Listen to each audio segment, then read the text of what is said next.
Vamos falar agora sobre escalas termométricas. Existem várias escalas para se medir a temperatura de um corpo, sendo as mais utilizadas a escala Celsius, Fahrenheit e Kelvin.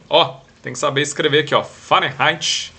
Vai cair na prova, então estuda aí como é que escreve Fahrenheit. Questão única da prova, hein? Valendo 50 pontos. Escreva Fahrenheit. Aí é só você copiar do comando, né? Porque no comando tá escrito escreva Fahrenheit, aí tá lá, é só você copiar. Mas enfim, a ideia aqui é a seguinte, para criar uma escala de temperatura é necessário ter dois pontos de referência. E foi o que esses caras fizeram quando eles criaram as escalas deles. Se você quiser criar a sua, você também pode. Não vai adiantar de nada, que ninguém vai usar. Talvez sua mãe. Mas a ideia aqui é que quando eles criaram as escalas, eles usaram dois pontos de referência. Então, no caso da escala Celsius, que é o que a gente utiliza no nosso dia a dia, nós temos, considerando que a gente está no nível do mar, o ponto de fusão da água como sendo 0 graus Celsius e o ponto de ebulição da água considerado a 100 graus Celsius. Por que a gente tem que considerar que a gente está no nível do mar? Porque nós vimos que a fusão da água é o que mesmo? É quando ela se transforma de gelo, de sólido para líquido ou de líquido para sólido.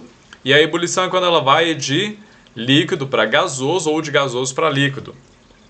E aí, nós vimos que a pressão influencia. Então, olha só, vamos juntar vários conceitos aqui. No nível do mar, a pressão atmosférica é maior do que a uma altitude, por exemplo, de 800 metros. Então, na cidade de Belo Horizonte, por exemplo, que a gente está a 700 e poucos metros de altitude, a pressão atmosférica é menor. Se a pressão atmosférica é diferente em Belo Horizonte comparado com a pressão atmosférica no nível do mar, isso significa que o ponto de fusão e de ebulição da água vai ser diferente se a gente está no nível do mar ou se a gente está em Belo Horizonte, tá? Por isso que a gente precisa considerar aqui o nível do mar. Aí o ponto de fusão da água então é 0 graus, o ponto de ebulição é 100 graus. E como essa escala vai ter então dois pontos de referência, você vai basicamente dividir todo o intervalo entre elas, entre esses dois pontos, em 100 pontos, cada um correspondendo a 1 grau Celsius. E por ser dividida em 100 pontos, ela é chamada de centígrado. Centi vem de 100, grado tem a ver com graduação, ou seja, gradação, ou seja, os graus que a temperatura pode assumir nesse intervalo. Então, basicamente, a escala Celsius foi por causa de um cara que se chamava, adivinha, Celsius, e o que ele fez então foi isso, ele pegou um termômetro, botou lá na água com um gelo no nível do mar, falou, olha, isso aqui é 0 graus Celsius. Depois ele pegou essa água, pôs ela para ferver, quando ela entrou em ebulição, ou seja, quando ela começou a passar para o estado líquido, para o gasoso, ele botou o termômetro e falou, olha, isso aqui é 100 graus. Aí ele tinha então marcado o 0 e o 100 no termômetro. Basicamente o que ele fez então foi pegar esse meio do caminho aqui e dividir em 100 pedaços, cada um correspondendo a 1 grau. E aí se você quiser depois você pega 1 grau desse aqui e divide em mais outros pedaços menores. Mas essa aqui é a proposta então da escala do grau Celsius. Já o Fahrenheit, ele utilizou os seguintes pontos de referência. Ele diz que o ponto de fusão da água é 32 graus Fahrenheit e o ponto de ebulição da água é 212 graus Fahrenheit. Aí você me pergunta, mas por que ele escolheu esses números tão aleatórios? Os do Celsius fazem muito sentido, né? Você pegar assim a água e falar, pô, a água congelando é 0, a água fervendo é 100. Beleza, faz muito sentido, mas por que diacho Fahrenheit foi escolher esses 32 aqui? Eu não faço a menor ideia. Mentira, eu faço sim, porque eu perguntei lá pro ChatGPT, e aí o ChatGPT me explicou que nessa escala a temperatura de uma mistura de gelo, água e cloreto de amônio, que era um tipo de sal, né? E que era a mistura mais fria que o Fahrenheit conseguiu obter de forma estável em laboratório, seria então de 0 graus Fahrenheit. E a temperatura do corpo humano seria algo em torno aí de 96, 98 graus Fahrenheit. Então, o que ele queria? Ele queria evitar valores negativos para as temperaturas mais comuns no cotidiano europeu, porque você sabe que a Europa é fria para um caramba, né, durante o inverno. E aí, consequentemente, você passa a ter temperaturas em graus Celsius negativas. O Fahrenheit queria evitar isso Porque ele era um cara assim que via a vida de uma forma bastante positiva, né? Brincadeira. Então, ele queria evitar valores negativos para as temperaturas, ele botou aí o 0, o 32, e o 0 como sendo a coisa mais fria que ele conseguia, e aí a água ficou a 32 graus Celsius, seu ponto de fusão, e 212 graus de ebulição. O problema da escala Fahrenheit é que depois foram descobertas coisas muito mais frias do que essa daqui. Então, mesmo o Fahrenheit querendo evitar valores negativos, acabaram surgindo situações em que a temperatura, mesmo na escala Fahrenheit, era negativa. Então não teve muito como fugir, né, Fahrenheit? E aí, ele teve uma outra contribuição, que ele foi responsável por popularizar o uso do mercúrio nos termômetros, que até então utilizavam álcool, tá? Beleza, então essa é a escala Fahrenheit. E aí nós temos uma fórmula para converter temperaturas de graus Celsius para Fahrenheit.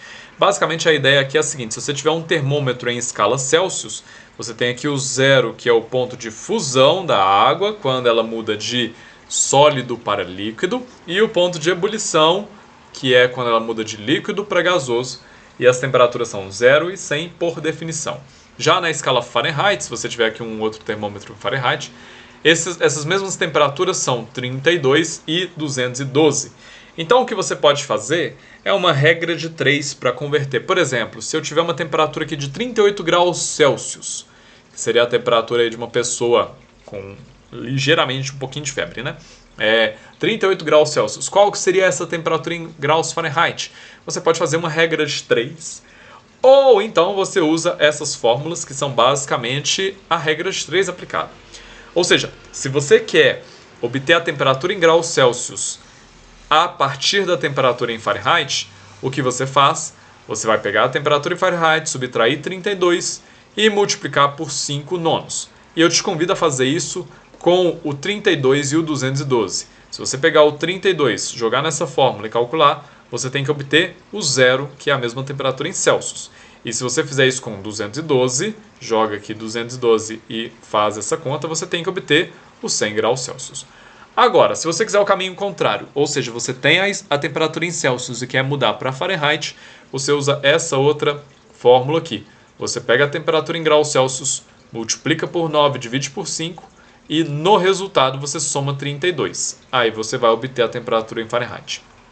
Experimenta fazer isso usando essas duas temperaturas que a gente tem aqui para verificar se é isso mesmo.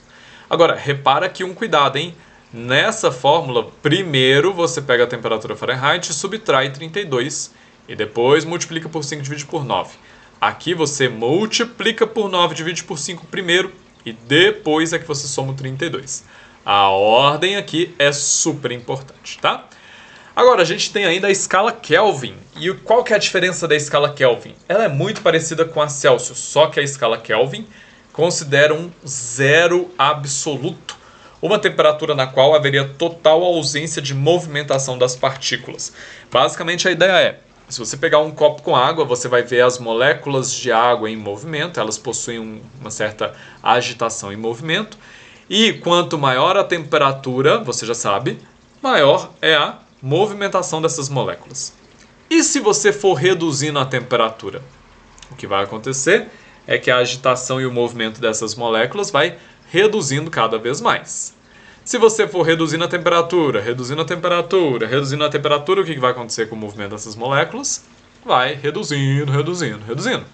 Será que haveria um ponto, então, uma temperatura na qual o movimento dessas moléculas tenderia para zero? Ou seja, haveria uma total ausência de movimentação das partículas? O que o Kelvin considerou, o Lord Kelvin considerou, foi que sim, e que esse ponto seria o chamado zero absoluto. Tá? A princípio, essa é uma temperatura que a gente nunca conseguiu alcançar. A gente chega muito próximo dela, mesmo hoje nos laboratórios mais avançados, a gente chega em temperaturas baixíssimas, mas a gente nunca chegou no zero absoluto em si. Tá? E no caso da água, isso acontece a uma temperatura de cerca de menos 273 graus Celsius. Então, a água não só na água, na verdade, né, com qualquer objeto, mas na água, se você for reduzindo a temperatura dela até aproximadamente menos 273 graus Celsius, ela chegaria aí no zero absoluto. Na verdade seria menos 273,15 e tal, mas basicamente essa é a ideia. Então, o que o Kelvin fez? Ele pegou esse ponto, né, e chamou de zero absoluto. Ou seja, na escala Kelvin, a gente considera que o ponto de fusão da água, que na escala Celsius é o 0 graus, vai ser então de 273 Kelvin. E o ponto de ebulição, que é 100 graus Celsius, é de 373 Kelvin. Ou seja, para converter as temperaturas de Celsius para Kelvin, Celsius para Kelvin, Celsius para Kelvins, não, é Celsius para Kelvin, basta você somar 273. Então aqui, ó, eu tenho aqui um termômetro em graus Celsius. Ele está aqui no 0 até o 100. Essa é a temperatura 0 graus Celsius, 100 graus Celsius, né, que foi usado lá da água. Aí, se você for reduzindo a temperatura até menos 273, o que vai acontecer? Você vai ter o zero absoluto. O zero absoluto. Esse zero absoluto, então, na escala Kelvin é chamado de zero. Né? Zero Kelvin. E aqui a gente não fala graus Kelvin, tá? A gente só fala Kelvin. Então você tem aqui zero Kelvin. Aí, como daqui para cá você tem que fazer o quê? Você subtrai 273. Daqui para cá você faz o quê? Soma 273, ó. Pegou aqui, somou 273, foi para zero. Então vamos fazer a mesma coisa aqui, ó. 0 graus Celsius, eu vou somar 273, chegou em 273. 100, vou somar 273, chegou em 373. Então, nós temos aqui a escala Kelvin, a escala Celsius e a escala Fahrenheit. E o zero absoluto na escala Fahrenheit seria menos 459. Ou seja, o Fahrenheit queria evitar valores negativos, mas coitado, ele errou rude, porque a gente consegue chegar até menos 459, que é um valor bem maior, se você for olhar só o número, bem maior do que a escala Celsius, né? E a escala Kelvin é a mais utilizada nas ciências, tá? Justamente por ela ter um zero absoluto, enquanto o zero aqui na Celsius é um zero relativo. Beleza? Zero relativo porque a gente ainda tem valores negativos abaixo dela. A escala Kelvin, não tem nenhum valor negativo. Beleza?